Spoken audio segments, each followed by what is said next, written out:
العالمين الرحمن الرحيم مالك يوم الدين إياك نعبد وإياك نستعين اهدنا الصراط المستقيم صراط الذين أنعمت عليهم غير المغضوب عليهم ولا الضالين.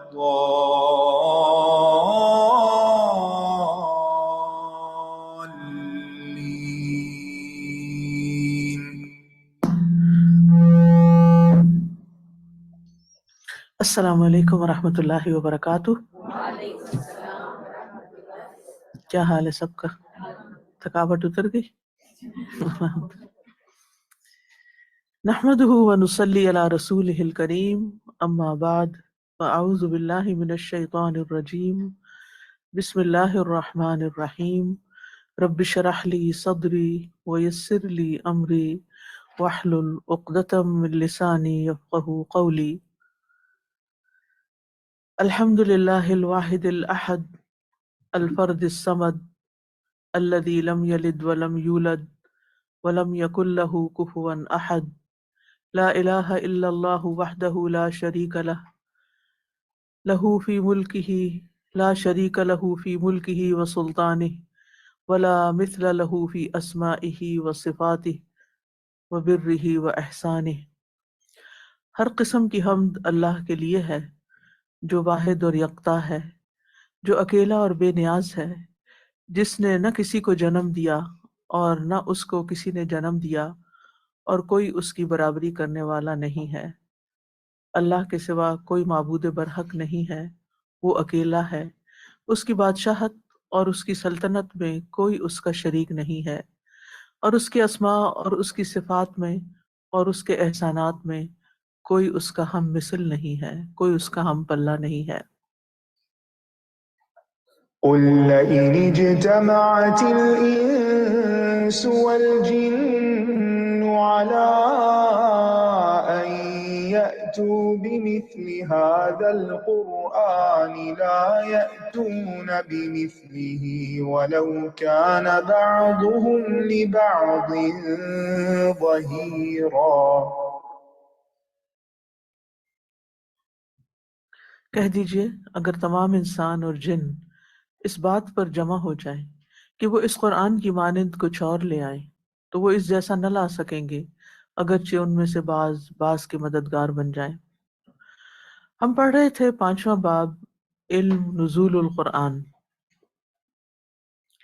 نزول کا مطلب کیا ہے؟ نزول کا کیا مطلب ہے؟ بلندی سے نیچے آنا۔ اور تنزیل کا مطلب بتدریج کسی شے کو اوپر سے نیچے لانا۔ نزول قرآن یا تنزیل قرآن کیوں ہوا؟ اس کے کیا مقاصد تھے؟ کون کون سے مراحل تھے؟ ان تمام باتوں کا علم نزول قرآن کہلاتا ہے۔ نزول قرآن کے مقاصد کیا تھے؟ نمبر 1 کہ آپ اللہ سبحانہ وتعالیٰ کے احکامات لوگوں تک کھول کھول کر پہنچائیں اور انہیں خبردار کریں کہ آئندہ ان کے ساتھ کیا ہونے والا ہے، وہ کیوں پیدا کیے گئے ہیں، انسانوں کو ان کے اچھے اور برے انجام سے باخبر کیا جائے، اس سے پہلے کہ وہ انجام سامنے آئے ان کو بتا دیا جائے۔ نمبر 3 متقی افراد کی رہنمائی کی جائے۔ نمبر 4 محدود وقت، علاقے اور مخصوص قوموں کی بجائے قرآن مجید تمام بنی نوع انسان کے لیے بلا قید رنگ و نسل اور زمان و مکان نازل کیا جائے، یعنی یہ کتاب سب کے لیے۔ نمبر 5 گزشتہ الہامی کتب میں شریعت کے احکام وقتی اور علاقائی ضرورت کے مطابق تھے، قرآن نے آ کر اس شریعت کو دائمی اور آفاقی بنا دیا۔ آفاقی کا کیا مطلب ہے؟ پورے جہان والوں کے لیے۔ نمبر 6، گزشتہ کتب میں احکامات الہی ہونے کے باوجود ان میں تحریف ہو جانے کی وجہ سے ان پر عمل کرنا ممکن نہ رہا۔ قرآن اس لیے نازل کیا گیا کہ اس میں بغیر کسی تحریف اور تبدیلی کے عمل کرنا آسان اور ممکن رہے۔ نمبر 7، امامت یعنی دنیا کی رہنمائی کی ذمہ داری یہود و نصارہ کی بجائے امت مسلمہ کو دی گئی۔ نبی آخر الزمان صلی اللہ علیہ وسلم بنی اسرائیل کی بجائے بنی اسماعیل میں مبعوث ہوئے۔ امامت کی مکمل منتقلی کے لیے کتاب کی بھی ضرورت تھی، یعنی امامت منتقل ہوئی تو پھر کتاب بھی اسی کو ملی جس کے حصے امامت آئی۔ نمبر 8، نبی صلی اللہ علیہ وسلم آخری نبی ہیں جن کے بعد قیامت تک کوئی نبی نہیں آئے گا، اس لیے ایک ایسی کتاب بھی ضروری تھی جو قیامت تک کے لیے ہدایت اور رہنمائی کا کام دے۔ یہ تھے قرآن مجید کے نازل ہونے کے مقاصد، یعنی یہ تمام کام کرنے کے لیے قرآن آیا تھا۔ تو مختصر لفظوں میں یہ کہ تمام انسانیت کی رہنمائی کے لیے قیامت کے دن تک۔ نزول قرآن کے جہاں تک مراحل کا تعلق ہے تو اس کے بارے میں ہم نے مختلف آراء پڑھی تھی۔ بعض لوگوں کی رائے یہ ہے کہ قرآن ایک ہی رات میں نازل ہوا، بعض کہتے ہیں قرآن مکہ اور مدینہ میں کئی سالوں میں نازل ہوا۔ تو کیا یہ آراء ایک دوسرے سے مختلف ہیں یا مخالف ہیں ایک دوسرے کے، یا کیا ان میں سے ایک صحیح اور ایک غلط ہے، یا دونوں ہی باتیں غلط ہیں؟ تو ایسا نہیں ہے۔ اس مسئلے کے دو پہلو ہیں۔ پہلی بات یہ کہ اس پر تو سب کا اتفاق ہے، یعنی ایک بات پر تو سب کا اتفاق ہے اور ایک بات میں اختلاف پایا جاتا ہے۔ ایک پہلو اس کا کیا ہے کہ وہی حالات اور واقعات کے مطابق اتری ہے۔ اس پہ سب متفق ہیں کہ رسول اللہ صلی اللہ علیہ وسلم پر قرآن مجید یک بارگی نازل نہیں ہوا، بلکہ آپ پر گزرنے والے حالات اور واقعات کے مطابق بتدریج وحی آتی تھی، تھوڑی تھوڑی کر کے، جیسی جیسی ضرورت ہوتی۔ اور اس میں سب سے چھوٹی آیت جو وحی اتری وہ کیا تھی؟ غیر اولي الضرر، چھوٹے سے چند لفظ۔ پھر اسی طرح قرآن مجید میں آتا ہے وقال الذین کفروا لولا نزل علیہ القرآن جملة واحدة كذلك لنثبت به فؤادك ورتلناه ترتیلا۔ اور جن لوگوں نے کفر کیا وہ کہنے لگے اس رسول پر قرآن ایک ہی بار اکٹھا کیوں نہیں نازل کر دیا گیا، اسی طرح ہم نے اسے اتارا تاکہ اس کے ساتھ ہم آپ کا دل مضبوط کریں، اور ہم نے اسے خوب ٹھہر ٹھہر کر پڑھا۔ یہ آپ کی کتاب میں شاید نہ ہو یہ باتیں، یہ میں آپ کو دوبارہ یہ بات سمجھا رہی ہوں کیونکہ اس میں تھوڑی سی بیچ میں گڑبڑ ہو گئی تھی، کنفیوژن سی آ گئی تھی، تو میں اس کو واضح کرنا چاہتی ہوں۔ اور یہ سوال اٹھتے ہیں لوگوں کے کہ کہیں قرآن کے بارے میں انزلہ اور کہیں آیا ہے نزلہ، تو اس میں فرق کیا ہے؟ تو اس میں تو کوئی شک نہیں کہ قرآن تنزیل ہوئی ہے، قرآن کی تھوڑا تھوڑا کر کے ہی اترا ہے، اور اس کی دلیل کیا ہے کہ قرآن سورۃ الفرقان کی آیت نمبر 32 جس میں یہ آتا ہے کہ ہم نے، یعنی لوگوں کا اعتراض تھا کہ قرآن اکٹھا کیوں نہیں آ گیا، تو اس کا جواب یہ ہے کہ ہم حالات کے مطابق اتار کر آپ کے دل کو مضبوط کرنا چاہتے ہیں، اور ہم نے اسے خوب ٹھہر ٹھہر کے پڑھا ہے، یعنی تھوڑا تھوڑا کر کے دیا ہے تاکہ اس پوری طرح یاد بھی ہو جائے اور آگے بھی پہنچے۔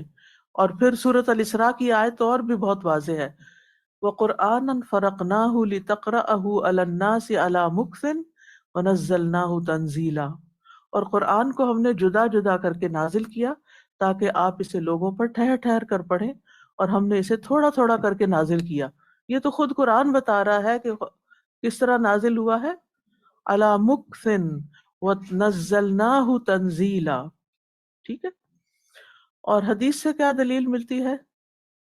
وہ ہے واقعہ افک میں وحی کا منقطع ہو جانا، جس میں حضرت عائشہ رضی اللہ عنہا پر الزام لگایا گیا تھا، بہتان لگایا گیا تھا، اور نبی صلی اللہ علیہ وسلم قرآن کے نازل ہونے کا انتظار کر رہے تھے۔ تو اس کا کیا مطلب؟ اگر پہلے سے ہی نازل ہوا ہوا ہوتا تو آپ اس میں سے پڑھ کے بتا دیتے، کیونکہ آپ کی اہلیہ پر جو الزام لگا تھا اس کی وجہ سے آپ بہت زیادہ تکلیف میں تھے اور آپ اس کا جواب چاہتے تھے۔ تو سورۃ نور میں آتا ہے ان الذین جاؤوا بالافک عصبۃ منکم لا تحسبوه شرا لکم بل هو شر لکم بل هو خیر لکم لکل امرئ منہم ما اکتسب من الاثم والذی تولی کبرہ منہم لہ عذاب عظیم. تو بالآخر یہ وحی آ گئی اور یہ سورۃ النور کی آیت نمبر 11 ہے. دوسرا پہلو یہ ہے کہ کیا قرآن لوح محفوظ سے آسمان دنیا پر پہلے نازل ہوا پھر زمین پر اتارا گیا، یا لوح محفوظ ہی سے زمین میں اتارا گیا؟ ایک سوال یہ بھی، یعنی یہ کتاب کیا ہے؟ لوح محفوظ میں ہے. تو لوح محفوظ سے کیا آسمان دنیا پہ پہلے اتارا گیا یا سیدھا زمین پہ آیا؟ جی،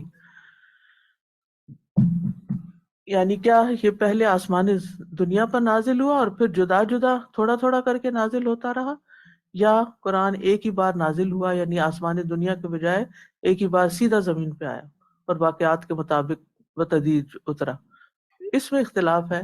اختلاف کی وجہ یہ ہے کہ بعض آیات ہیں جو اس بات پر دلالت کرتی ہیں کہ قرآن ایک ہی وقت میں نازل ہوا، جیسا کہ اللہ تعالیٰ کا فرمان ہے شہر رمضان الذی انزل فیہ القرآن. تو اب اس سے لوگ کیا کہتے ہیں کہ قرآن وہ مہینہ ہے جس میں قرآن نازل کیا گیا، سارا ہی اتر آیا. اور اللہ تعالیٰ کا فرمان ہے انا انزلناہ فی لیلۃ القدر. ٹھیک ہے، تو علماء کرام نے قرآن کے نزول میں ان اقوال پر اختلاف کیا ہے، اور ان میں سے سب سے زیادہ مشہور دو قول ہیں.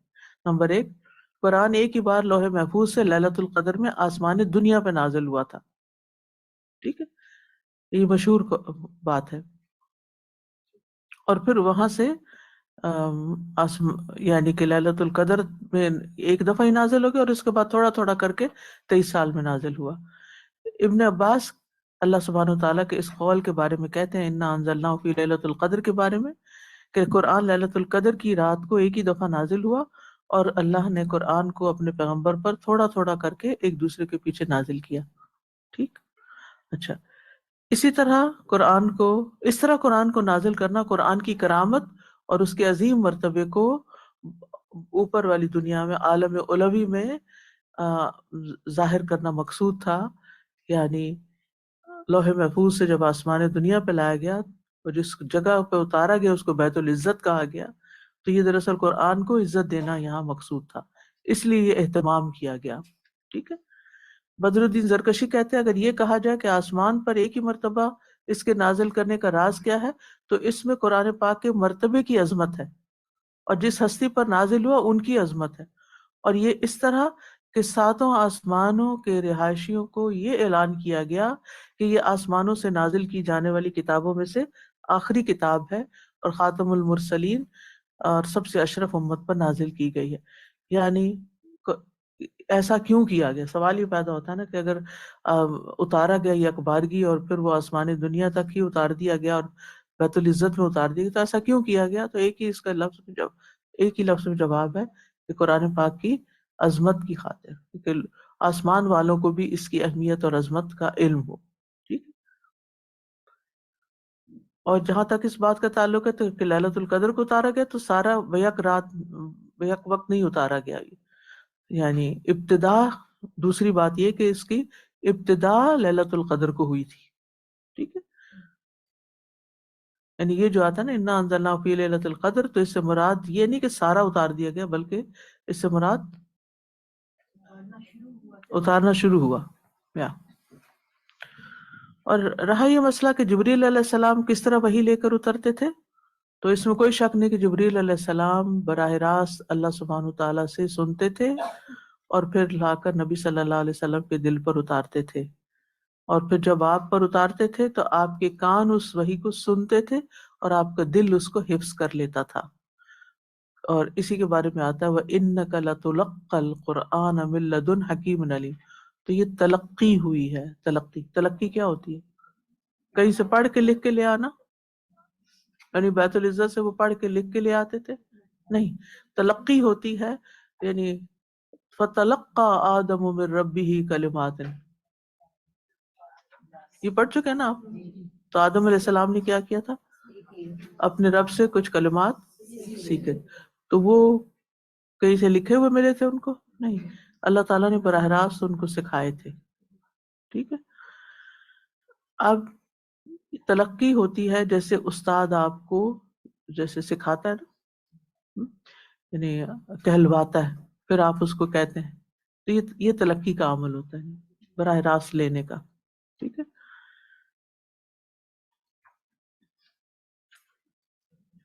اب جہاں تک جبریل علیہ السلام کے بیت العزت سے لینے کا تعلق ہے، تو اس کی کوئی ہمیں دلیل نہیں ملتی کہ انہوں نے وہاں سے اس کو لیا ہے. لیکن یہ ہمیں ضرور پتہ چلتا ہے کہ قرآن مجید اللہ تعالیٰ کا کلام ہے، اور انہوں نے اللہ تعالیٰ سے براہ راست لیا ہے. ابن تیمیہ کہتے ہیں قرآن کا لوح محفوظ میں لکھا ہونا اور فرشتوں کے ہاتھوں میں پاکیزہ صحیفوں میں لکھا ہونا اس بات کے مخالف نہیں کہ قرآن کو جبریل علیہ السلام اللہ کی طرف سے اتارتے ہیں، خواہ اللہ نے جبریل علیہ السلام کو اس قرآن کو دے کر بھیجنے سے پہلے اس کو لکھ دیا یا اس کے بعد لکھا ہو. اور جب اللہ تعالیٰ نے اس کو لکھا ہوا بیت العزت میں ایک ہی مرتبہ لیلۃ القدر میں اتارا، تو اس کو نازل کرنے سے پہلے یہ سارا لکھ دیا گیا تھا. اور جو یہ کہتے ہیں کہ جبریل لکھے ہوئے سے قرآن لاتے تھے اور اللہ سے نہیں سنتے تھے، تو یہ بات درست نہیں ہے. ٹھیک ہے. یعنی ساری بات کا خلاصہ یہ ہے کہ قرآن مجید، یعنی دو باتیں یاد رکھیں. ایک تو یہ کہ اگر انزلنا کا لفظ آتا ہے اور یکبارگی اتارنے کا معنی آتا ہے، تو اس سے مراد لوح محفوظ سے آسمانی دنیا پہ اتارنا ہے. ٹھیک ہے. پھر دوسری بات کیا؟ تھوڑا تھوڑا کر کے ہم تک پہنچا. اور آغاز کب ہوا؟ لیلۃ القدر میں. اور جبریل علیہ السلام کیسے لائے؟ کلام سن کر کلام کیا، اور آپ نے بھی آگے سنایا. ٹھیک. آگے چلتے ہیں صفحہ نمبر 116 سے.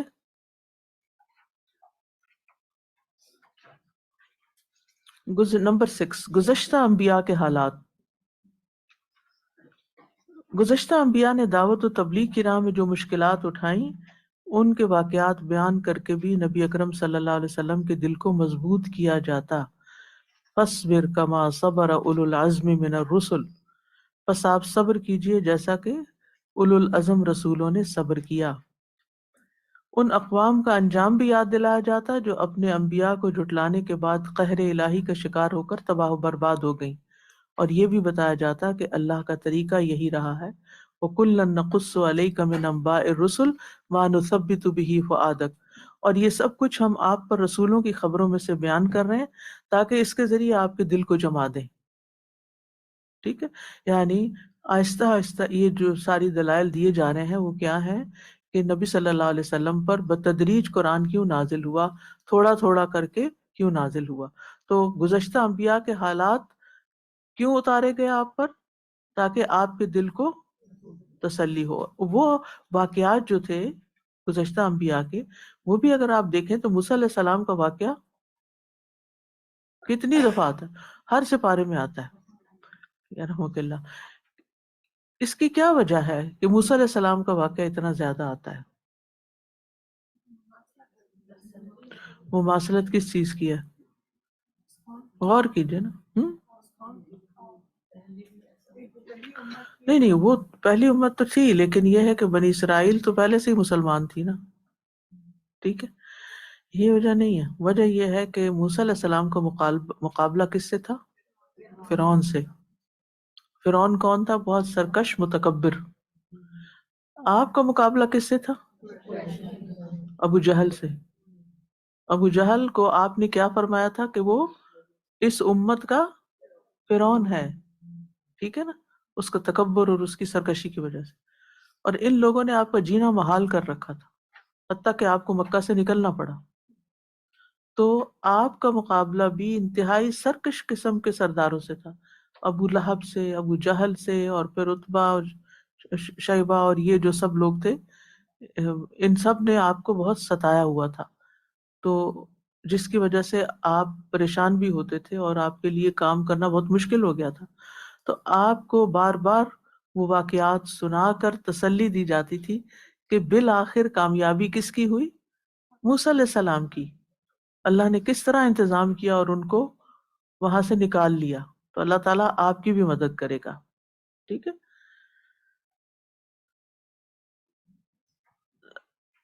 اور نمبر 7، حفظ قرآن پر قادر ہونا. قرآن کو آہستہ آہستہ بتدریج نازل کرنے کی ایک حکمت قرآن میں آسانی پیدا کرنا تھی، کیونکہ آپ امی تھے، ان لیٹرڈ تھے، اس لیے آپ صلی اللہ علیہ وسلم کے لیے یہ آسانی پیدا کر دی گئی کہ نزول قرآن بتدریج ہوا، تھوڑا تھوڑا کر کے، تاکہ اس کے حفظ اور فہم اور اس کی تعلیم اور تبلیغ میں آسانی ہو، اور مختلف اوقات میں نازل ہونے والے چھوٹے چھوٹے حصوں کو یاد کرنا بہت آسان ہو جائے۔ اگر سارا قرآن اکٹھا نازل کر دیا جاتا تو یقیناً اس کے حفظ میں دشواری ہوتی۔ اب اگر کوئی استاد اپنے شاگرد کو کہے یہ لو قرآن اور حفظ کر کے مجھے سنا دو، پھر کیا ہوتا ہے؟ نہیں ہوتا نا۔ لیکن جب استاد ایک ایک آیت، دو دو آیتیں، ایک ایک رکوع، دو دو رکوع، ایک ایک ربع، یعنی اس کو یہ جو اجزاء میں انشاءاللہ آگے اس کے بارے میں پڑھیں گے، اجزاء میں جو تقسیم کیا گیا ہے نا، تھوڑا ابھی آپ بھی تو اسی طرح پڑھتے ہیں نا، یعنی اس کی جو مختلف تقسیمات ہیں، سپارے ہیں، صورتیں ہیں، آیات ہیں، تو پھر رکوع ہیں، پھر ربع اور نصف، اور اس میں تقسیم کیا گیا، یہ سب کس لیے؟ تاکہ حفاظ کو بھی آسانی ہو اور عام پڑھنے والوں کو بھی آسانی ملے۔ قرآن مجید میں سورۃ القیامہ میں آتا ہے لا تحرک به لسانک لتعجل به ان علینا جمعہ وقرآنہ، آپ اس قرآن کے ساتھ اپنی زبان کو حرکت نہ دیجیے تاکہ آپ اس کو جلدی یاد کر سکیں، بے شک آپ کے سینے میں اس کا جمع کرنا اور اس کا پڑھوانا ہمارے ہی ذمہ ہے۔ سنقرئک فلا تنسیٰ، ان قریب ہم آپ کو پڑھا دیں گے پھر آپ نہیں بھولیں گے۔ بعض علماء کے ہاں اطمینان قلب سے مراد آپ کے سینے میں قرآن کو محفوظ کر دینا ہے، لنثبت بہ فؤادک، ٹھیک ہے، اس سے مراد آپ کے سینے میں اس کو جما دینا ہے، کیونکہ آپ امی ہونے کے باعث لکھنے پڑھنے سے واقف نہ تھے، اس لیے قرآن کو تدریجاً نازل کیا گیا تاکہ دل میں بٹھانے کے بعد اس پر عمل اور دعوت دینا آسان ہو جائے، دعوت عمل دونوں آسان ہو جائیں۔ محدث ابن فورق لکھتے ہیں تورات بیک وقت اس لیے اتاری گئی کہ موسیٰ علیہ السلام پڑھے لکھے تھے، ٹھیک ہے، اور قرآن کو تدریجی طور پر غیر مکتوب یعنی نہ لکھی ہوئی شکل میں اس لیے نازل کیا گیا کہ آپ امی تھے، یہ ایک اور وجہ بتائی گئی، ٹھیک ہے، یعنی آپ کو ایز ایک بک کے طور پر نہیں دیا گیا قرآن، بلکہ آپ کو یاد کروایا گیا۔ جی ہاں، تورات چھوٹی بھی ہو گئی۔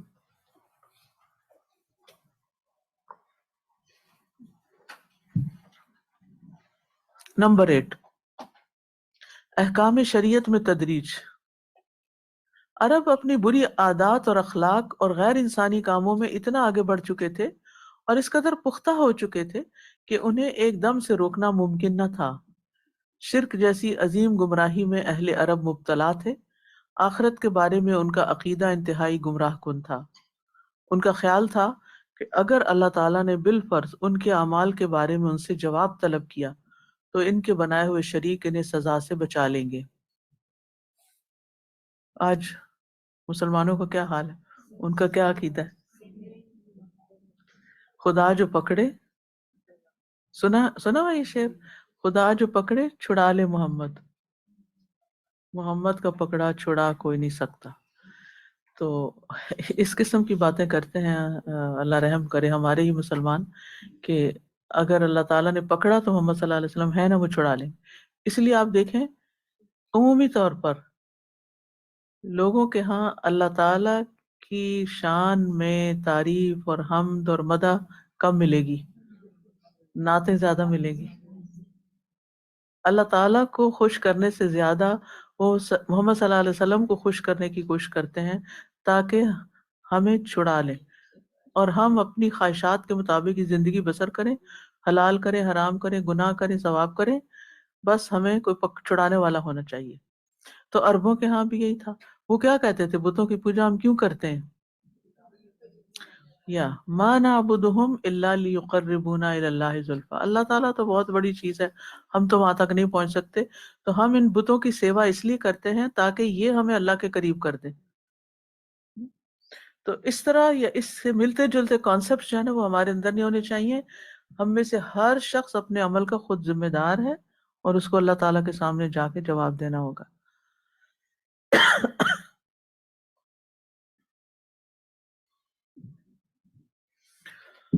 تو انہیں ان کا خیال تھا اہل عرب کا کہ اگر اللہ تعالیٰ نے بالفرض ان کے اعمال کے بارے میں ان سے جواب طلب کیا تو ان کے بنائے ہوئے شریک انہیں سزا سے بچا لیں گے۔ انہی باطل تصورات کو ختم کرنے کے لیے سب سے پہلے بنیادی عقائد یعنی عقیدہ توحید اور آخرت پر زور دیا گیا، پھر احکامات نازل ہوئے۔ اس حکمت کا اندازہ ام المومنین سیدہ عائشہ رضی اللہ عنہا کے اس ارشاد سے ہوتا ہے۔ سب سے پہلے کیا ارشاد ہے حضرت عائشہ کا؟ سب سے پہلے جنت و جہنم کی آیات نازل ہوئی۔ انورٹڈ کامز میں کر لینا تاکہ آپ کو پتہ چلے کہ یہ بات اوپر سے الگ ہے۔ جب لوگ اسلام میں داخل ہوئے تو حلال و حرام کے مسائل اور احکام نازل ہوئے۔ اگر پہلے ہی یہ حکم نازل کر دیا جاتا کہ شراب نہ پیو تو لوگ کہتے ہم شراب کبھی نہیں چھوڑیں گے، کیونکہ لوگوں کے نفسیات ہیں جس چیز سے روکے وہ زیادہ کرتے ہیں۔ اور اگر حکم ہوتا زنا نہ کرو تو کہتے ہم زنا ترک نہیں، ہم سے زنا نہیں ترک ہو سکتا۔ علامہ مکی بن ابی طالب قیسی کہتے ہیں اگر قرآن بیک وقت نازل ہوتا تو اس میں بہت سے احکام اور مناہی کہتے ہیں وہ چیزیں جن سے روکا جاتا ہے، جس کا بہت سے احکام و مناہی ہوتے جس کا نتیجہ یہ ہوتا کہ لوگ اس سے نفرت کرنے لگتے، کیونکہ ڈوز اینڈ ڈونٹس اگر ہر وقت کسی کو یہ بتایا جائے یہ کرو یہ نہ کرو، اور ان کو یہ سارا قرآن پڑھ کے پتہ چل جاتا اکٹھے کہ یہ اتنا کچھ ہمیں چھوڑنا ہے، تو وہ پھر کیا کرتے؟ بھاگ جاتے۔ اثر بھی نہیں ہوتا، بالکل۔ تو اس لیے ہر چیز اپنے وقت پر آتی ہے نا، تھوڑی تھوڑی، تو پھر جذب ہوتی جاتی ہے، انسان پریپیئر ہوتا جاتا ہے اس کے لیے کہ اس پر عمل کر سکے اور اس کو لے سکے۔ جی ایک منٹ مائک لے لیجیے تاکہ سب کو سنائی دے۔ ابھی ریسنٹلی یہ جو یوکرین کا وہاں کا واقعہ ہوا ہے کہ وہ مسلمانوں کے انڈر تھا، پہلے آٹومنز وہاں سے تھے، پھر جب ورلڈ وار 2 کے بعد آٹومن امپائر ختم ہوئی تو وہاں پہ کیونکہ یہودی بھی تھے اور کرسچنس بھی تھے، تو وہ ایک میٹنگ ہوئی اور انہوں نے بیٹھ کے ڈیسائیڈ کیا کہ ہم کون سا مذہب رکھیں، کیونکہ آٹومنس کا تو مسلمانوں کا تھا۔ تو اس وقت انہوں نے یہ کہا کہ نہیں، ہم شراب نہیں چھوڑ سکتے، تو پھر ہم اسلام کو نہیں رکھیں گے۔ تو اس وقت انہوں نے پھر کرسچینٹی کو ڈیسائیڈ کیا۔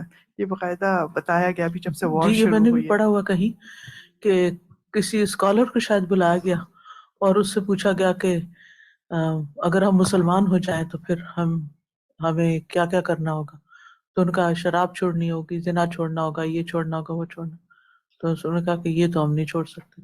تو ہونا تو کیا چاہیے تھا کہ سب سے پہلے تو اللہ پر ایمان، کہ آپ کو اللہ پر ایمان لانا ہوگا، اللہ تعالیٰ کی یعنی کہ ایمان سے بات شروع کی۔ اس لیے آج بھی جب کوئی ماں مجھ سے یہ سوال کرتی ہے نا کہ بچوں کو اس معاشرے کی خرابیوں سے کیسے بچائیں، تو کہتے ہیں ان کا ایمان مضبوط کریں، ان کے دل میں اللہ کی محبت ڈالیں، دین کی اہمیت، آخرت کی فکر ڈالیں۔ جب یہ پڑ جائے گی تو باقی چیزیں خود بخود اپنی جگہ پہ آ جائیں گی، چھوڑنے والی چھٹ جائیں گی، کرنے والی کر لیں گے۔ لیکن اگر ایمان ہی مضبوط نہیں ہے نا، نہ اللہ کی عظمت ہے دل میں اور نہ آخرت کی فکر ہے دل میں، تو پھر آپ 10 باتیں بتائیں ان کو، یہ کرو وہ کرو وہ کرو، سب اوپر سے گزر جائیں گی۔ تو طریقہ ہی یہی ہے۔ تو سب سے پہلے نبی صلی اللہ علیہ وسلم نے مکہ میں 13 سال کیا کیا؟ عقائد کو مضبوط کیا، اور 2 عقائد خاص طور پر، عقیدہ توحید اور آخرت، اور آج بھی یہی کرنے کا کام ہے، اور جہاں بھی شروع کریں یہی کریں، لوگوں کو سب سے پہلے اس کے بارے میں بتائیں۔ چھوٹتے ہی ان کو یہ نہ کرو، کسی کو دیکھ لیا کچھ پہنا ہوا ہے، یہ حرام ہے، یہ اتار دو، وہ فلاں کر دو، فلاں، ان چیزوں سے شروع نہ کریں، یہ تو خود ہی اتار دیں گے۔ آگے آپ دیکھیں گے شراب کیسے چھوڑ دی تھی لوگوں نے، بتدریج سے احکامات نازل ہوئے شراب کے حرمت کے، ایک دم نہیں، کیونکہ اگر ایک دم کہا جاتا تو چھوڑ ہی نہیں سکتے تھے، مشکل ہوتا ہے۔ اچھا ہم اپنے بچوں سے کیا ایکسپیکٹ کرتے ہیں؟ آج میں نے کوئی بات بتائی نا، کل وہ ضروری کر لیں، اور اگر نہیں کی تو یہ تو سنتے ہی نہیں اور فرسٹریشن کا شکار ہو جاتے ہیں۔ جی خود تو بالکل خود اپنے اوپر تو لیتے نہیں، اپنے آپ کو تو ڈیل دیتے ہیں، اور دوسروں سے یہ توقعات رکھتے ہیں کہ فوراً ہی کر لیں۔ بذریعہ وہی ایک حکم آتا، جب لوگ اس حکم پر عمل کرنے کے لیے تیار ہو جاتے تو پھر دوسرا حکم نازل کر دیا جاتا، اسے تدریج کہتے ہیں، یعنی ایک کر لیا پھر نیکسٹ، یعنی بیبی سٹیپ سے شروع کر کے 1 by 1۔ تدریج کی مثال، احکام شریعت میں تدریج کی سب سے اہم مثال شراب کی حرمت ہے، جو 3 مراحل میں ہوئی۔ لیکن ان سے قبل غیر محسوس طریقے سے شراب سے متنفر کرنے کی کوشش کی گئی، یعنی پہلے دل میں اس کی خرابی ڈالی گئی۔ فرمایا مثلاً وَمِن ثَمَرَاتِ النَّخِيلِ وَالْأَعْنَابِ تَتَّخِذُونَ مِنْهُ سَكَرًا وَرِزْقًا حَسَنًا، اور کھجور اور انگور کے درختوں کے پھلوں سے تم شراب بنا لیتے ہو اور عمدہ روزی بھی۔ اب کمپیریزن دے دیا گیا کہ ایک طرف تم اچھی غذا بھی اس کو غذا کے طور پہ استعمال کرتے ہو، اور دوسری طرف تم اس سے شراب بھی بنا لیتے ہو، تو کیا بہتر ہے؟ اب انسان یعنی عقل کو اپروچ کیا گیا، ابھی حکم نہیں سنایا گیا، ابھی پہلے یہ بتایا گیا کہ ان دونوں میں سے فائدہ مند کیا ہے۔ اور اب بھی آپ دیکھیں کہ شراب پینے والے ہوں یا نہ پینے والے ہوں یا اس کی حرمت بتانے والے ہوں، سبھی کا اس پہ اتفاق ہے کہ شراب کو زیادہ فائدے کی چیز نہیں ہے، اس کے نقصان زیادہ ہی ہیں۔ سب سے پہلا مرحلہ، پہلے ارشاد ہوا یسألونک عن الخمر والمیسر قل فیہما اثم کبیر ومنافع للناس واثمہما اکبر من نفعہما۔ وہ آپ سے شراب اور جوئے کے بارے میں پوچھتے ہیں، کہہ دیجئے کہ ان میں بڑا گناہ ہے اور لوگوں کے لیے فائدے بھی ہیں، اور ان دونوں کا گناہ ان دونوں کے نفع سے زیادہ بڑا ہے۔ اب یہاں پھر ان کو ایک عقلی بات کی گئی کہ ذرا خود سوچو، ٹھیک ہے کچھ فائدے ہیں لیکن نقصان زیادہ ہے۔ اب کوئی بھی عقل مند انسان کسی ایسے کاروبار میں ہاتھ نہیں ڈالے گا جس میں نقصان زیادہ ہو اور نفع کم ہو۔ اگر کسی کو کہنا یہ بزنس شروع کر لو لیکن اس میں فائدہ کم ہوگا نقصان زیادہ ہوگا، تو کوئی شروع کرے گا؟ وہ نہیں کرے گا۔ تو اسی طرح اس بات کو بھی سمجھایا گیا کہ سمجھنے والے سمجھ جائیں۔ دوسرے مرحلے میں جزوی حرمت بیان ہوئی، یعنی پارشلی ارشاد ہوا یا ایھا الذین آمنوا لا تقربوا الصلاۃ وانتم سکارى حتی تعلموا ما تقولون، اے لوگو جو ایمان لائے ہو جب تم نشے کی حالت میں ہو تو نماز کے قریب مت جاؤ یہاں تک کہ تم وہ جاننے لگ جاؤ جو تم کہتے ہو۔ اب یہ ہے کہ مسلمانوں کے ہاں اس دور کے مسلمانوں کے ہاں نماز کی بہت اہمیت تھی، وہ ہر چیز پر اسے فوقیت دیتے تھے۔ اب جب انہیں یہ پتہ چلا کہ اچھا نشے میں نماز نہیں ہوتی، تو پھر ان کو کیا ہوا کہ پھر نشہ چھوڑ دیں، تو بہت سے لوگ تو یہیں سے اس کو چھوڑنا شروع ہو گئے۔ تیسرا اور آخری مرحلہ، سب سے آخری مرحلے میں قطعی حرمت کے ضمن میں ارشاد ہوا یا ایھا الذین آمنوا انما الخمر والمیسر والانصاب والازلام رجس من عمل الشیطان فاجتنبوہ لعلکم تفلحون، اے لوگو جو ایمان لائے ہو بے شک شراب اور جوا اور بت اور پانچ سے گندگی ہیں۔ اب آپ دیکھیے کہ شراب کو کس کے برابر کر دیا؟ بتوں کے اور پانسوں کے اور خمر اور میسر کے، اور ساتھ ہی بتا دیے شیطان کے اعمال ہیں، لہٰذا ان سے بچو تو تاکہ تم فلاح پاؤ۔ گویا کہ جہاں وحی رسول اللہ صلی اللہ علیہ وسلم کے حالات کے مطابق بتدریج نازل ہوتی رہی، وہاں وہی مسلمانوں کے حالات کے ساتھ بھی ہم آہنگ رہی، اور اس طرح اس کی پوشیدہ حکمتیں ظاہر ہوئیں، اور اسی طرح تدریج کو کسی قوم یا افراد کی تربیت کے لیے ایک آفاقی اصول مان لیا گیا۔ یعنی وہی جو ہے تھوڑی تھوڑی کر کے آئی تاکہ حالات کے مطابق اس پر عمل ہوتا رہے اور اس کی حکمت بھی پتہ چلتی رہے، اور پھر یہ ایک آفاقی اصول یعنی یونیورسل لا ہے کہ جو بھی چیز شروع کی جائے اس کو گریجولی شروع کیا جائے، ایک دم نہیں۔ اب دیکھیں آپ ایکسرسائز شروع کرتے ہیں تو کیا کرتے ہیں پہلے؟ اگر وہ نہ کریں اور ایک دم تیز سے شروع کر دیں تو کیا ہوگا؟ جی اسی طرح کوئی دوا شروع کرائی جاتی ہے تو وہ بھی تھوڑی تھوڑی، پھر اس کی ڈوز بڑھا دی جاتی ہے، پھر بہت ساری چیزوں میں۔ اب رات کیسے دن میں تبدیل ہوتی ہے؟ گریجولی، دن رات میں گریجولی، ایک دم لائٹ آف آن نہیں کی جاتی۔ دنیا کی تعلیم میں بھی یہی اصول رکھا جاتا ہے، دنیا کی تعلیم میں بھی بچوں کو کیا پڑھایا جاتا ہے، پھر جب وہ بڑے ہو جاتے پھر کیا پڑھایا جاتا ہے، تو یہ ایک اصول ہے، ایک طریقہ ہے، ٹھیک ہے۔ ایڈکشن کو تھوڑا کر کے۔ نمبر 9، رسول اکرم صلی اللہ علیہ وسلم پر رحمت اور شفقت۔ قرآن کا تدریجی نزول اللہ تعالیٰ کی طرف سے رسول اکرم صلی اللہ علیہ وسلم پر خاص رحمت اور شفقت کی علامت ہے، کیونکہ اگر ایک دم سب کچھ بتا دیا جاتا کہ یہ چیزیں حلال ہیں اور یہ حرام، اور قوم سے یہ کام کروانے ہیں، فلاں وقت آپ کو یہ مشکلات پیش آئیں گی، یہ سوالات آپ سے پوچھے جائیں گے وغیرہ وغیرہ، آپ خود مشکل میں پڑ جاتے. لہٰذا قرآن کو تدریجاً نازل کیا گیا تاکہ آپ پر رحمت و شفقت ہو. اچھا، یہی چیز ہمیں اگر کسی سے کوئی کام کروانا ہے اس کے ساتھ بھی یہی کریں. مثلا آپ کسی کو انسٹرکشن دے رہے ہیں، پہلے ایک کام بتائیں، جب اس کو سمجھ آ جائے پھر دوسرا بتائیں. بعض اوقات ہم مدرس اگر بچوں کو کوئی کام دینا نا، اچھا دیکھو میں گھر سے جا رہی ہوں، میرے آنے تک تم نے یہ بھی کرنا، یہ بھی کرنا، یہ بھی کرنا، یہ بھی کرنا، ایک لمبی لسٹ بتا دیتے. کچھ بھی نہیں ہوا ہوتا. کیونکہ ہمارے مائنڈ میں تو وہ کھچڑی پکی ہوئی ہوتی ہے، مگر دوسرا ابھی نہیں لے پاتا نا، ابھی گرم ہے بہت.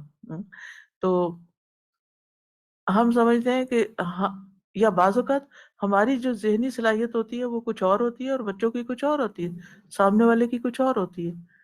تو اس کا لحاظ رکھنا بے حد ضروری ہے. اور قرآن سے ایک بہت حکمت کی سیکھنے والی بات یہی ہے کہ گریجولی چلے ہر چیز کے اندر.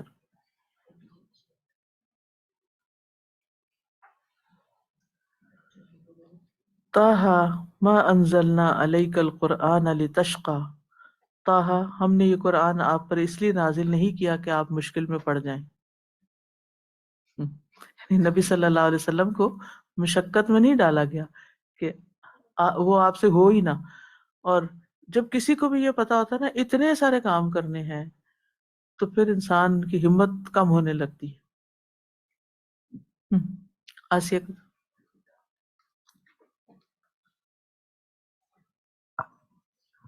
اسی طرح کسی کو قرآن کی تعلیم کی طرف، اس کورس کی طرف بھی بلانا ہو، ہم سبھی ایمبیسیڈرز ہیں. کوئی اگر پوچھے تو اس کو پھر ساری ڈیٹیل، یہ نہیں کہ اتنے ٹیسٹ ہوتے ہیں، اتنے ہفتے بعد یہ اسائنمنٹ ہوتی ہے، یہ سب، تو وہ پہلے ہی ڈر جاتے ہیں، وہ کہتے ہیں نہیں ہم نے کورس نہیں کرنا، ہم نے ہم رجسٹر نہیں کر سکتے یہ سب. بتانے کی بات یہ ہے نا کہ اگر آپ قرآن کی مجلس میں جب آ کے بیٹھے ہیں، ان کو کہیں آپ آئیں، ایز اے لسنر آ جائیں، کچھ عرصے آ کے سنیں، بیٹھیں، فیل کریں. اور پھر آہستہ آہستہ جب واقعی ان کو احساس ہوگا یہ کتنی اہم چیز ہے تو شاید آہستہ آہستہ اسٹیپ آگے بڑھا لیں. لیکن بہت سارے لوگوں نے ایکچولی یہ رپورٹ کیا ہے، ہمیں تو آتی رہتی ہے فیڈ بیک، کہ جیسے اسٹوڈنٹس جب شروع میں بات کرتے ہیں باہر تو وہ پھر یہ کہتے ہیں کہ اپنی نہیں، مشکلات کا زیادہ ذکر کرتے ہیں. ایگزیکٹلی.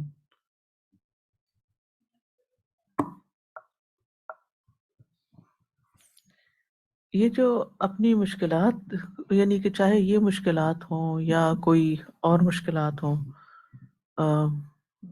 ان کا رونا اور ان کا ذکر کرتے رہنا ہر ایک سے جس سے ضرورت ہے. کچھ لوگوں کو تو بتانے کی ضرورت ہوتی ہے تاکہ کوئی مشورہ لیا جا سکے، لیکن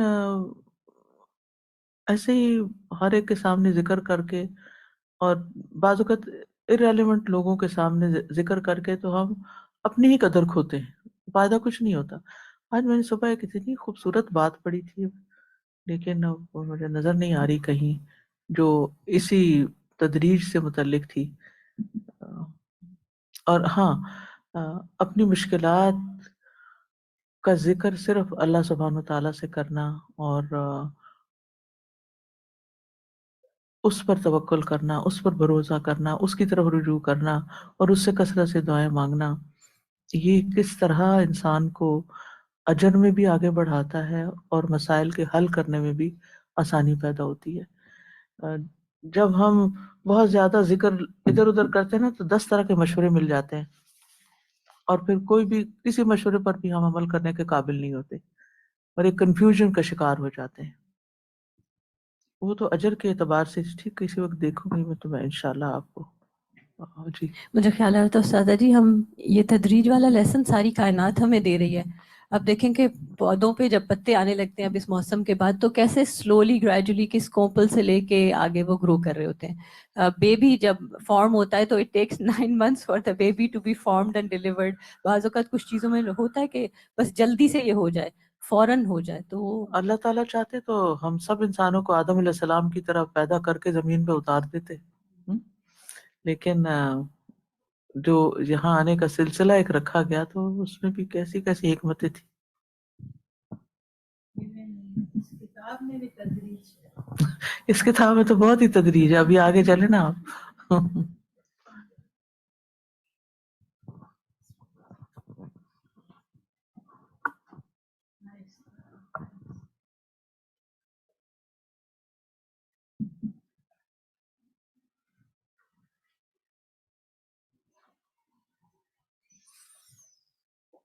چلیے انشاءاللہ کہیں سے مجھے مل گیا تو پھر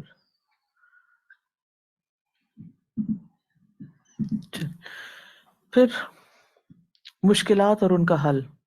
نمبر 10، قرآن رفتہ رفتہ نازل ہو کر رسول اللہ صلی اللہ علیہ وسلم اور اہل ایمان کی تعلیم و تربیت کرتا رہا اور مشکلات میں ان کی رہنمائی کرتا رہا. قیدیوں کے بارے میں بروقت ہدایات کا نزول ہوا. مثلا غزوہ بدر کے موقع پر قیدیوں کے بارے میں ہدایات دی گئیں. ما کان لنبی، اس سے پہلے تو کبھی قیدی ہاتھ ہی نہیں آئے تھے، تو اس سے پہلے ہی حکم نازل ہوتا تو وہ irrelevant ہوتا. ما کان لنبی ان یکون له اسرا حتی یثخن فی الارض تریدون عرض الدنیا واللہ یرید الاخرہ واللہ عزیز حکیم. کسی نبی کے لیے جائز نہیں کہ اس کے لیے قیدی ہوں یہاں تک کہ وہ زمین میں اچھی طرح خون بہا لے. تم دنیا کی زندگی کا سامان چاہتے ہو اور اللہ آخرت چاہتا ہے، اور اللہ بہت زبردست خوب حکمت والا ہے. پھر کثرت تعداد پر فخر کے وقت تنبیہ. غزوہ حنین کے موقع پر مسلمانوں کو اپنی کثرت تعداد پر بہت فخر تھا اور ان کا خیال تھا کہ وہ طاقت اور تعداد کے بلبوتے پر فتح حاصل کر لیں گے، لیکن انہیں وقتی شکست کا سامنا کرنا پڑا. اس پر اللہ تعالیٰ فرماتے ہیں لَقَدْ نَصَرَكُمُ اللَّهُ فِي مَوَاطِنَ كَثِيرَةٍ وَيَوْمَ حُنَيْنٍ إِذْ أَعْجَبَتْكُمْ كَثْرَتُكُمْ فَلَمْ تُغْنِ عَنْكُمْ شَيْئًا وَضَاقَتْ عَلَيْكُمُ الْأَرْضُ بِمَا رَحُبَتْ ثُمَّ وَلَّيْتُمْ مُدْبِرِينَ. یقیناً اللہ نے بہت سے مقامات پر تمہاری مدد کی تھی، اور حنین کے دن بھی جب تمہیں اپنی کثرت پر بہت ناز تھا تو اس نے تمہیں کچھ بھی فائدہ نہ دیا، اور زمین باوجود کشادگی کے تم پر تنگ ہو گئی تھی، پھر تم پیٹ پھیر کر لوٹ گئے. یعنی جب کوئی خاص سچویشن آئی تو اسی وقت اس کے متعلق رہنمائی دے دی گئی کہ یہ کام تم نے ٹھیک کیا اور یہ نہیں ٹھیک کیا. چور کے متعلق بروقت رہنمائی.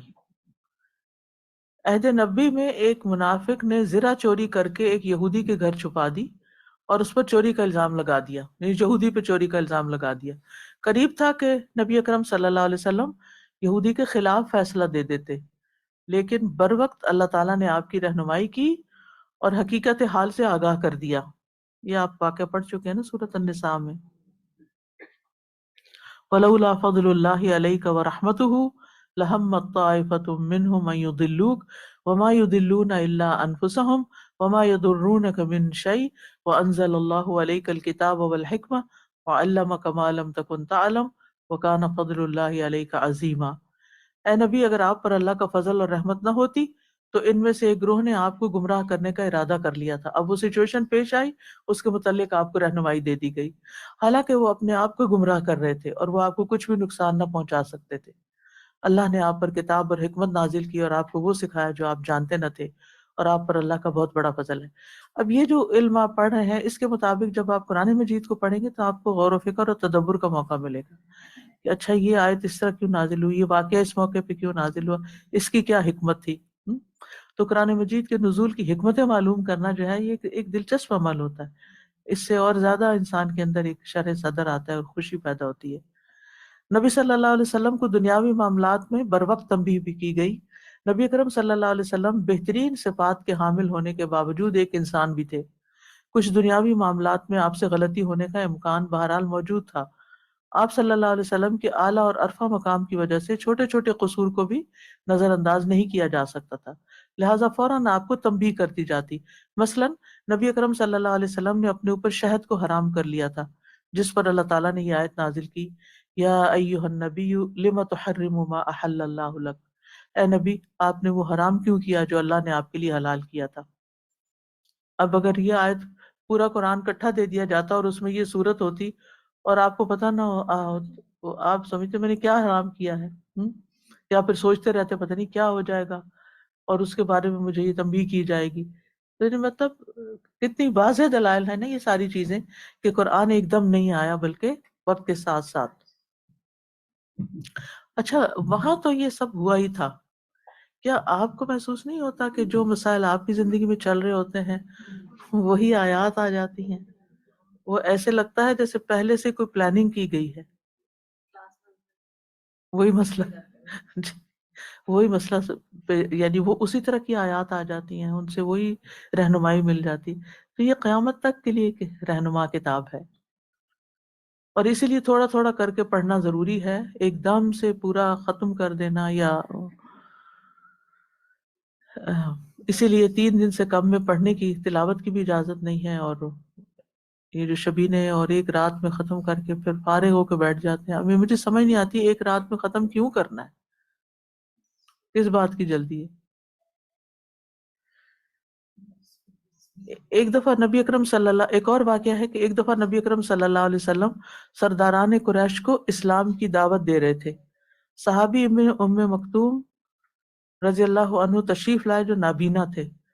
نبی صلی اللہ علیہ وسلم کو اس موقع پر ان کی مداخلت پسند نہ آئی. اس پر اللہ تعالیٰ نے فرمایا عبس وتولی ان جاءہ الاعمی، وہ ناراض ہوا اور اس نے منہ موڑا کہ اس کے پاس ایک اندھا آیا، نابینا آیا. پھر سوالات کے بروقت جوابات آپ کو ملتے تھے.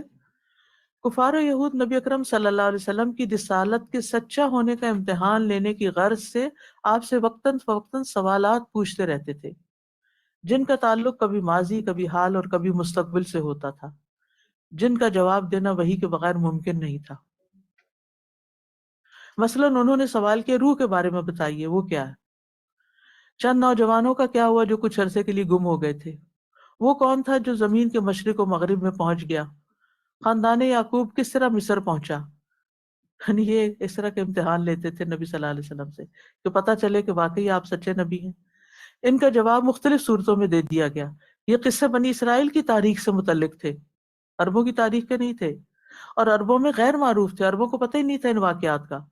ان قصوں کا انتخاب اس لیے کیا گیا کہ واضح ہو جائے کہ نبی صلی اللہ علیہ وسلم کے پاس کوئی غیبی ذریعہ علم ہے یا نہیں.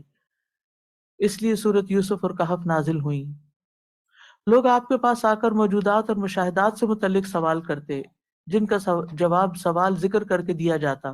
یسألونک عن الخمر والمیسر، آپ سے شراب اور جوئے کے بارے میں پوچھتے ہیں. یسألونک ماذا ینفقون، آپ سے سوال کرتے ہیں کیا خرچ کریں. ویسألونک عن المحیض، آپ سے حیض کے بارے میں پوچھتے ہیں. یسألونک عن الشہر الحرام قتال فیہ، آپ سے حرام مہینے کے بارے میں پوچھتے ہیں کہ اس میں جنگ کرنا کیسا ہے. یسألونک عن الاہلہ، آپ سے چاندوں کے بارے میں پوچھتے ہیں کہ گھٹتا بڑھتا کیوں ہے. تو یہ جتنے بھی کس طرح کے سوال تھے یہ تو اس وقت پیش آئے تھے نا. اچھا اب آپ سوچ رہے ہو کہ اللہ تعالیٰ نے وہ سب پہلے سے ہی تیار کر کے کیسے رکھ لیا تھا قرآن کو. یہ نازل تو بعد میں ہوئے، حالات تو بعد میں پیش آئے، کیونکہ اللہ تعالیٰ کا علم کامل ہے. اللہ تعالیٰ کا علم کانا وما یکون، جو ہو چکا اور جو ہوگا سب ہے، سب کو پتا ہے. اس لیے کہ یہ پیش آئے گا اور اس کا یہ جواب ہوگا، سب تیاری تھی. پھر قریش کے مکر و فریب سے آگاہ کرنا. وہی میں مسلمانوں کو آگاہ کیا جاتا کہ کفار کے مکر و فریب سے ہوشیار رہیں اور اپنا بچاؤ بھی کرتے رہیں. اہل کتاب یا لادین لوگ جو اسلام، قرآن اور رسول اللہ صلی اللہ علیہ وسلم کے بارے میں اپنے مکر و فریب اور شبہات کے جال پھیلاتے تھے، ان سے بھی آگاہ کیا جاتا اور ان کی تردید بھی اس عرصے میں ہو جاتی. مشکل کا فوری حل بھی وہی نازل کر کے پیش کر دیا جاتا. مثلا زہار اور لعان وغیرہ کے بارے میں احکامات ایسے ہی نازل ہوئے. زہار کا حکم کا اچھا آپ نے تو ابھی پورا قرآن نہیں پڑھا، جنہوں نے پڑھ لیا وہ بتائیں کہاں ہے کس سورت میں. مجادلہ میں، ٹھیک ہے. اور لعان سورت نور میں. جی. پھر آیات کے نزول کی مقدار. مختلف حالات اور واقعات کے پیش نظر کبھی پوری صورت نازل ہوئی، کبھی چند آیات، اور کبھی آیات کا بھی کچھ حصہ نازل ہوا، جنہیں علماء نے اس طرح تقسیم کیا: آیات، قصار صورتیں، طوال صورتیں. قصار چھوٹی صورتیں، طوال طول لمبی صورتیں. حسب ضرورت کبھی 5 یا اس سے زیادہ آیات نازل ہوتی. ایک وقت میں مکمل نازل ہونے والی صورتوں میں سورۃ الضحیٰ، الکوثر، الفلق، الاخلاص، الفاتحہ وغیرہ شامل ہیں. ان چھوٹی قصار صورتوں کے علاوہ بڑی طوال صورتوں میں سے سورۃ الانعام ایک ہی وقت میں بغیر کسی وقفے کے نازل ہوئی.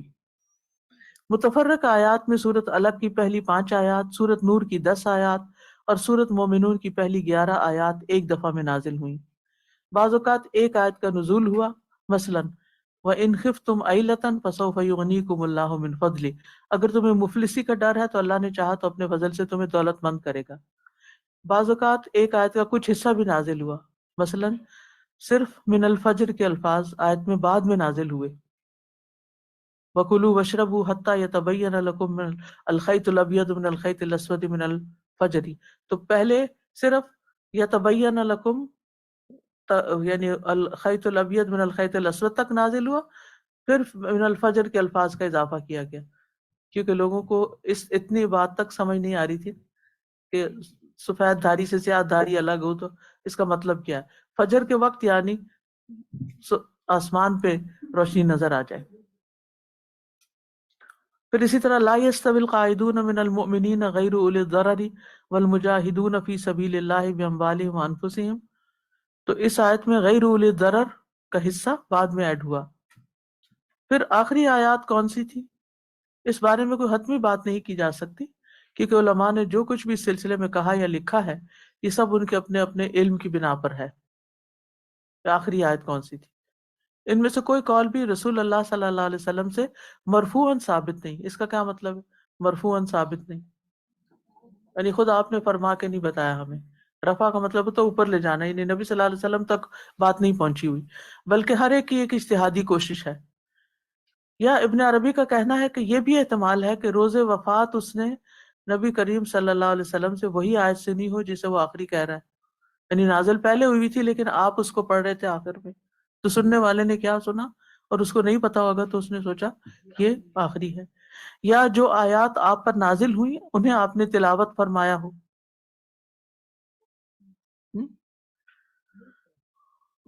جی،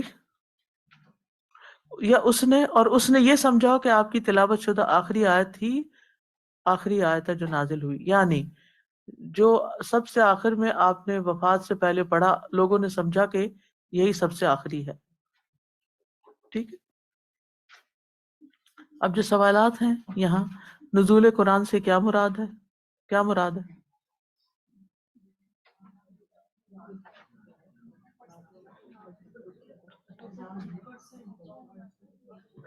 کیوں کنفیوز ہو رہے ہیں؟ ابھی آج ہی دوبارہ میں نے دہرایا آپ کے سامنے،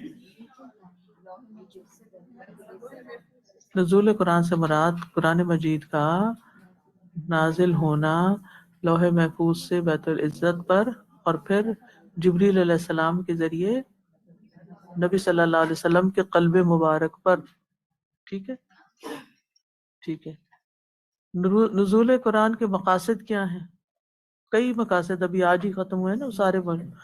نزول قرآن کے مراحل پر نوٹ لکھیے، مراحل بھی وہی ہیں، پہلے سٹیپ سے اوپر سے بیت العزت پر اور پھر وہاں پھر آسمان دنیا پر، پھر زمین پر۔ قرآن مجید کو لوح محفوظ سے آسمان دنیا کے بیت العزت میں اتارنے کی حکمت کیا ہے؟ بیت العزت میں کیوں اتارا گیا؟ دیکھیں لفظ عزت سے ہی یاد رکھے، عزت دینے کے لیے، اہمیت کی وجہ سے، اور کیا وجہ تھی؟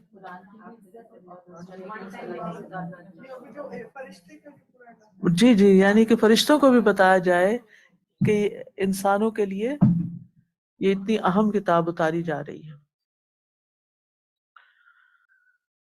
قرآن مجید کے مرحلہ وار یعنی بتدریج نازل ہونے کی حکمت اور اس کے نتائج اور فوائد پر روشنی ڈالیں، مرحلہ وار، تھوڑا تھوڑا کر کے۔ اس میں بھی وہی بات ہے جو اوپر مراحل پر نوٹ لکھی ہوئی آئی ہوئی۔ قلب رسول کو ثابت اور مطمئن رکھنے کی متعدد صورتیں بیان کیجیے، انبیاء کے واقعات، مخالفین کے جو اعتراضات تھے ان کے جوابات،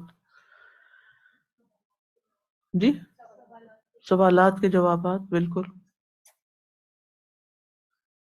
ان قرآنی آیات کو ایک جگہ لکھیں جو بیت العزت میں نزول قرآن کے بارے میں گفتگو کرتی ہیں، اور ان کی تفسیر کو تفسیر ابن کثیر سے پڑھیے۔ بیت العزت کے بارے میں ڈائریکٹ کوئی آیت نہیں ہے، قرآن مجید میں نہیں ہے کوئی آیت، لیکن آہستہ آہستہ اترنے کے بارے میں ہے، جو کہ نیچے نمبر 2 میں ہے. مدرجہ بالا آیت کی تفسیر درج شدہ کتب تفاسیر سے پڑھیں. اب انشاءاللہ لائبریری کو ہم سیٹ کر رہے ہیں، تو آپ سے میری ریکویسٹ ہے کہ جس وقت آپ کو اجازت مل جائے تو ایک اس کی زیارت کر لیجیے گا. اور اس میں کم از کم جو تفاسیر رکھی ہوئی ہے نا، ان کو نکال کے ان کے نام، آتھر کا نام، اور اندر سے کھول کے، کیونکہ ریفرنس تو آپ کو بتاتی رہتی ہوں کبھی کبھی کہ ابن کثیر یہ کہتے ہیں، فلاں یہ کہتے ہیں، لیکن وہ کہاں کہتے ہیں، کتنی بڑی کتاب ہے، کتنے والیوم کی ہے، کس طرح کی پرنٹنگ ہے، اگر آپ اس کو کھول کے پڑھیں تو اس کو کتنی سمجھ آتی ہے خود پڑھنے سے. کیونکہ اگلا مرحلہ یہی ہے نا کہ جب سیکھ لیں تو پھر اس کے بعد آپ سکھانے کے لیے آپ کو کتابوں کا پتہ ہونا چاہیے، تاکہ آپ براہ راست پڑھ بھی سکیں ان چیزوں کو. ٹھیک ہے. اور کوئی بات آپ کہہ رہے ہیں؟ 2 منٹ ہیں آپ کے، آپ کہہ سکتے ہیں. کل انشاءاللہ نیا باب شروع کریں گے.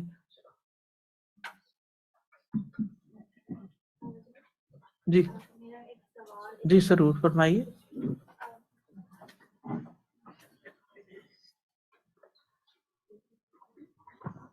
ہم نے ابھی جیسے پیج نمبر 121 میں پڑھا کہ کچھ صورتیں ایک ساتھ آئیں، کچھ وقفاً پہ آئیں.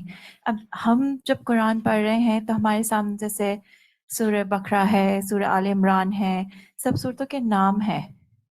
تو میرے ذہن میں تھوڑی سی کنفیوژن آ رہی تھی کہ یہ نام بھی اللہ تعالیٰ کی طرف سے ہی جی آئے، ہاں، رائٹ؟ توقیفی ہے. اچھا توقیف، ان کو صحیح. توقیفی کہا جی جاتا جی، ہے. جزاک آگے اللہ، انشاءاللہ اس کے بارے میں پڑھیں گے. جزاک اللہ.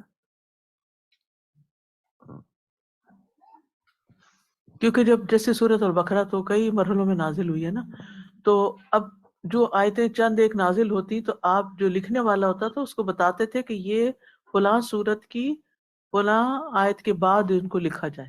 ترتیب بھی اللہ کی طرف سے ہے. میرے ذہن میں ایک بات آئی تھی کہ جیسے ہم تو پیدائشی مسلمان ہیں، لیکن اور جب جیسے جیسے علم سے گزر رہے ہیں تو ایک خواہش ہوتی ہے کہ پورے کے پورے قرآن پہ عمل کریں، لیکن ہمارے سامنے سارا قرآن ایک ساتھ ہے. تو کیا نزول کے اعتبار سے استفادہ حاصل کرنے میں فائدہ، مطلب اس میں کوئی حکمت مل سکتی ہے، یا پھر تفسیر ہمیں میں یہ چیز آ جاتی ہے جب تفسیر پڑھتے ہیں نا، کہ یہ اس دور میں نازل ہوئی، یہ اس موقع پہ نازل ہوئی، یہ پہلے نازل ہوئی، یہ بعد میں نازل ہوئی. جیسے ابھی شراب کے بارے میں آیتوں کا بتایا، جی تو جہاں جہاں ضرورت ہوتی ہے وہ چیز مفسرین نے لکھی ہوئی ہے. صحیح.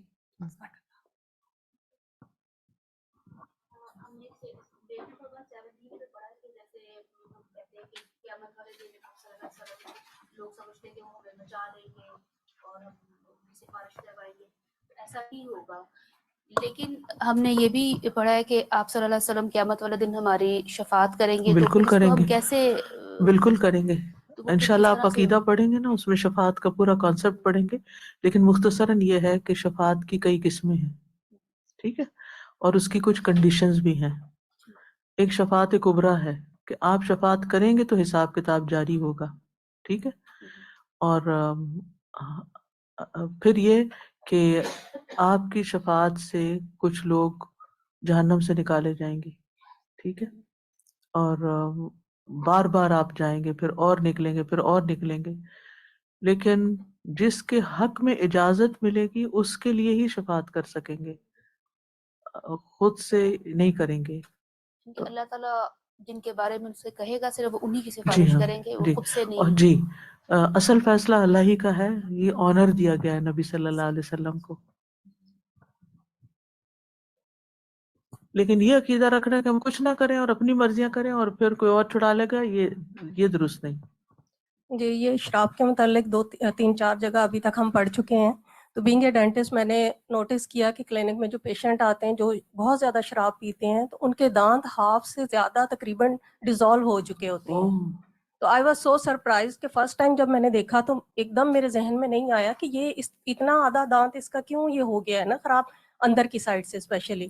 تو جب پھر وہ ہسٹری لینا شروع کی اس سے تو وہ پتہ چلا کہ کافی زیادہ وہ ڈرنک کرتا تھا بندہ نا. تو اسی طرح پھر یہ کولڈ ڈرنکس کا تھا کہ وہ ان کی وجہ سے بھی مطلب ایروژن اس کو بولتے ہیں ہم، تو وہ شروع ہو جاتی ہے دانتوں کے اوپر نا. اور دانت حالانکہ انسان کی جو باڈی ہے سب سے زیادہ اسٹرانگیسٹ اس کی جو آؤٹر سرفیس ہوتی ہے نا انیمل، تو وہ بون سے بھی زیادہ اسٹرانگ ہوتا ہے، تو اس کو بھی یہ ڈیزالو کر دیتی. جزاک میں اللہ. بتانا چاہ رہی تھی. یعنی ایسی غذاؤں کا استعمال یا اب ایسی چیزیں کھانا کہ جو باڈی کو ہارم کریں، یہ بھی منع ہے.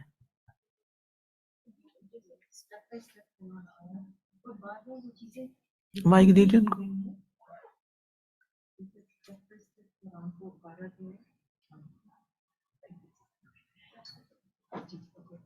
اور بار بار وہ چیزیں ریپیٹ بھی کی گئی ہیں. تو Repeat بھی. وہی میں سوچی تھی کہ جیسے اب ہم نیا نیا پڑھنا شروع کرتے ہیں تو اب پہلے ایک چیز کو منع کیا گیا ہے سورہ بقرہ میں، پھر یہ کریں اور یہ نہ کریں، پھر دوبارہ بھی آ پھر اس جاتا کو ہے. دوبارہ کیا ہے، پھر اس کو انہینس کیا جا رہا ہے کہ چلیں اگر ہم لوگ بھول رہے ہیں یہ نہیں کریں تو پھر بار بار بتایا جا رہا ہے. جی ریپیٹ، بہت Repeat کیا ریپیٹیشن جا ہے قرآن میں. جی.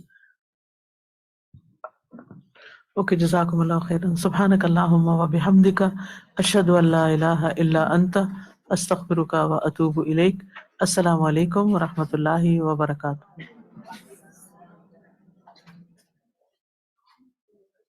يا أيها الناس قد جاءكم برهان من ربكم وأنزلنا إليكم نورا مبينا فأما الذين آمنوا بالله واعتصموا به فسيدخلهم في رحمة منه وفضل ويهديهم إليه صراطا مستقيما.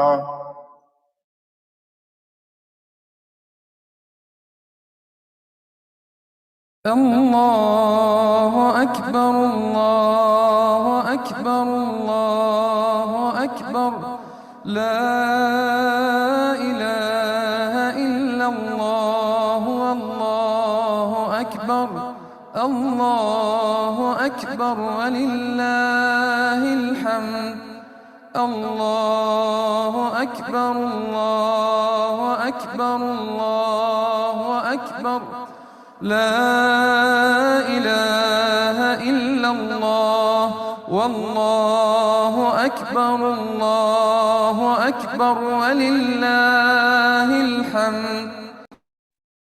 اعوذ باللہ من الشیطان الرجیم، بسم اللہ الرحمن الرحیم. السلام علیکم ورحمۃ اللہ وبرکاتہ. کیسے ہیں آپ لوگ؟ الحمدللہ. بس 2-3 منٹ لوں گی اور وہی ہم ایز یوزول اپنا ٹو ٹیک ہوم لیسن لیں گے اور پھر کلاس کو کنکلوڈ کر لیں گے. ٹھیک ہے، دعا کر لیتے ہیں. رب اشرح لی صدری ویسر لی امری واحلل عقدۃ من لسانی یفقہوا قولی. آمین. آج جو تھی پریویس لیسن کی کنٹینیوشن تھی، جو چیپٹر ہمارا چل رہا تھا، اور اس میں ہم جو نزول قرآن کے مختلف ذرائع تھے، جو مین ہمارے ٹاپک تھا وہ یہ تھا ذرائع، اور اس میں 5 پوائنٹ ہم نے لاسٹ ویک کیے تھے اور آگے سے جو کنٹینیوشن کی وہ آج ہم نے کی. صحیح ایسے ہی تھا نا؟ اور اس میں پھر ہم نے مختلف سچویشنز دیکھی، مختلف آیات دیکھی، نزول کا طریقہ سمجھا کہ کس طرح سے قرآن پاک مختلف واقعات، مواقع اور مختلف سچویشن کے حساب سے نبی کریم صلی اللہ علیہ وسلم پر نازل ہوا. ہمارا ٹو ٹیک ہوم لیسن آج کے جو ہے لیکچر میں سے، آج کی ہماری کلاس سے ٹو ٹیک ہوم لیسن کیا ہے جس کو ہم اپنے پلو سے باندھ لیں گے اور اس پہ عمل کریں گے. بڑی خوبصورت بات استاذہ نے بیچ میں ہم سے شیئر کی تھی، اگر کسی کو کلک کی ہو تو وہ شیئر کر سکتا ہے، ورنہ پھر میں آپ سے شیئر کروں گی.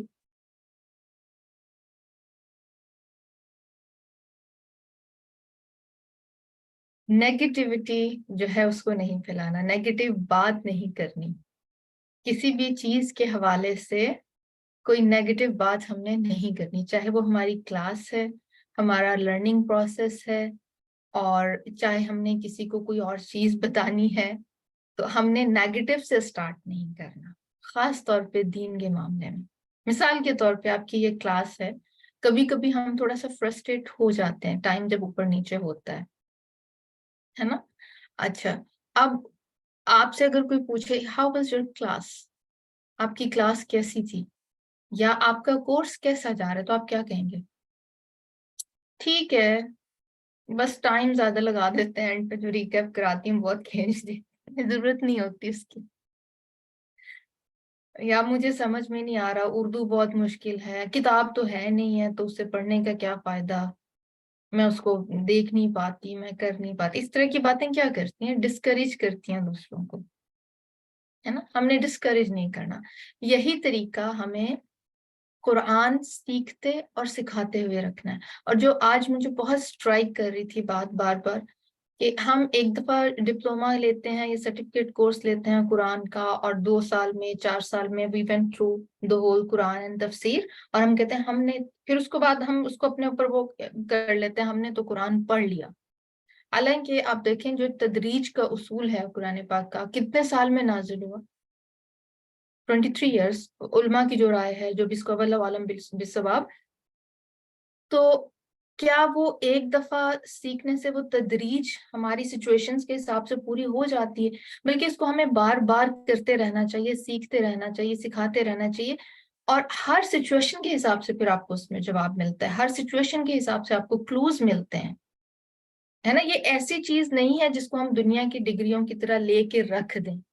دنیا کی ڈگری کے ساتھ ایسے ہوتا ہے کہ اگر آپ نے بیسک MBBS کر لیا ہے یا آپ نے بیسک انجینئرنگ کے 4 سال پورے کر لیے، you won't go back and find some thing new, آپ ایڈوانس میں جاتے ہیں. قرآن کے ساتھ یہ ہے کہ آپ جب اس کو سیکھتے ہیں، کوئی نہ کوئی نیا پوائنٹ، کوئی نہ کوئی نئی آیتیں وہی ہوتی ہیں لیکن لیسن نیا مل جاتا ہے ہمیں. پراسپیکٹ چینج ہوتا ہے وقت کے ساتھ ساتھ، ایج کے ساتھ ساتھ سمجھنے کا طریقہ بدلتا ہے. جو آپ میں سے جو ابھی اپنے 20s میں ہوں گے یا 30s میں ہوں گے، ان کو بات ڈفرینٹ طریقے سے وہ کیپچر کر رہے ہیں بنسبت ان لوگوں کے جو اپنے 40s and 50s میں ہیں، اور پھر جو 60s والے ہیں وہ بالکل ڈفرینٹ طریقے سے اس چیز کو پرسیو کر رہے ہیں. تو دس از دا ڈفرینس. تو ٹو ٹیک ہوم لیسن یہ ہے، نیگیٹیوٹی نہیں پھیلانی اور اپنا قرآن سیکھنے اور سکھانے کا جرنی ہمیں کنٹینیو رکھنا ہے، کیپنگ ان مائنڈ کہ قرآن بتدریج نازل ہوا اور ہمیں بھی اس کو سیکھتے ہی رہنا ہے انشاءاللہ. جزاکم اللہ خیرا کثیرا، بارک اللہ فی. لاسٹ ویک بیت العزت اور بیت المعمور کی جو بات ہوئی تھی تو وہ دونوں الگ الگ ہیں، جیسے آج استاذہ نے بھی ایکسپلین کر دیا، ڈفرینٹ ہے، اور میں بھی اس کو دوبارہ سے بتا رہی ہوں آپ لوگوں کو کہ دونوں ڈفرینٹ ہیں. ٹھیک ہے، جزاکم اللہ خیرا کثیرا. سبحانک اللہم و بحمدک، اشہد ان لا الہ الا انت، استغفرک و اتوب الیک. السلام علیکم ورحمۃ اللہ وبرکاتہ.